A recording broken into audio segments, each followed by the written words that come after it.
كان فين الاختراع ده من زمان؟ النهارده هنعمل الجلاش في اقل من دقيقتين هيكون جاهز معاك. طريقتنا النهارده اسهل من السهوله. هتعملي الجلاش بطريقه جديده، شكل شيك قوي قوي، باحترافيه. نبدا كده على طول نشوف هنعمله مع بعض ازاي. بس يا ريت قبل ما نبدا ادعموني كده بلايك حلو منكم، واتمنى لو تشيروا الفيديو عشان يوصل لكل الناس اكون شاكره لكم جدا جدا. واظبطوا حضوركم كده بان انتوا تنزلوا في الكومنتات تصلوا على الرسول، اكسب اجر انا وانتم. اول حاجه هنجيب لفه الجلاش زي ما هي كده، وهنبدا نقطعها كده دواير، بس المره دي هنعملها دوائر صغيره. عملناها الفيديو اللي فات وما شاء الله الفيديو طلع ترند وعجب ناس كتيره جدا وجربوه حلو قوي قوي. بدأنا نجيب الجلاش نقطعه، بس كانت المسافات كبيرة، وبدأنا نفرده ونقطعه على شكل مثلث. النهارده ولا هنفرد ولا هنطبق ولا هنعمل أي حاجة، كل اللي هنعمله إن احنا قطعناه كده دوائر صغيرة. تمام. وهنبدأ نجيب الصينية بتاعتنا ندهنها بالسمنة، ونبدأ نرص بقى الرولات اللي احنا قطعناها دي. شايفين السهولة؟ ولا أسهل من كده.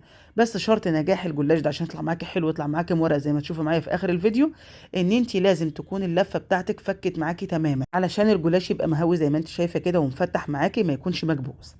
بعد كده هجيب معايا نص كوبايه من السمنه، هضيف عليها ربع معلقه صغيره من البيكنج باودر، وشرط اساسي ده السمنه تكون سخنه جدا. هنضيف عليها ربع معلقه صغيره كده من البيكنج باودر، ونبدا نقلب السمنه بتاعتنا.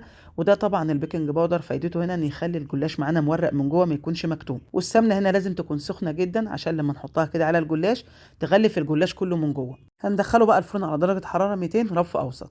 ودلوقتي هنجهز الشربات، عباره عن كوبايه ونص من السكر، عليها كوبايه ونص من الميه، السكر قد الميه، وعليهم كده عصير ليمونه كامله. هنرفعهم على النار يغلوا بس لمده 10 دقايق، وطبعا درجه حراره النار بتكون متوسطه عشان ما يطلعش في الجوانب ويبدا يسكر منك. اول ما يغلي معانا 10 دقايق ببدا اضيف له كده الفانيليا، وكده خلاص الشربات بتاعنا جاهز معانا تمام. هنطلع بقى الجلاش بتاعنا من الفرن، خد معانا اللون الذهبي اللي انتوا شايفينه ده. الله اكبر، تحفه، كانك عامله ورده، شكله شيك قوي قوي، يشرفك بجد في العزومات. طبعا وهو سخن كده بنجيب الشربات ونبدا نسقيه بالشربات. انا هضيف كميه الشربات بتاعتي كلها بحيث يتشرب كويس جدا.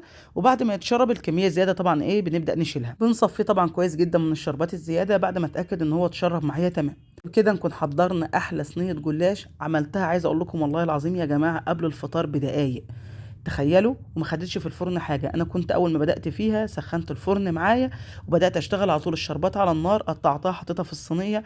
عايزه اقول لكم في دقايق ما شاء الله كانت جاهزه، وده كده شكلها الله اكبر تحفه. شايفين الجمال؟ مورقه وشاربه الشربات، وبرضه متشبعه بالسمنه واخده الطعم كله. الله اكبر، مفيش احلى من كده. فكره جديده وسهله وسريعه ما خدتش معانا اي وقت خالص. اتمنى فعلا تجربوها وقولوا لي رايكم في الكومنتات، يهمني جدا. بكده فيديو النهارده يكون خلص، اتمنى يكون عجبكم. يا ريت طبعا لو عجبكم تدعموا الفيديو باللايك والشير عشان يوصل لكل الناس. واشوفكم على خير ان شاء الله في وصفه جديده، ومع الف سلامه حبايبي.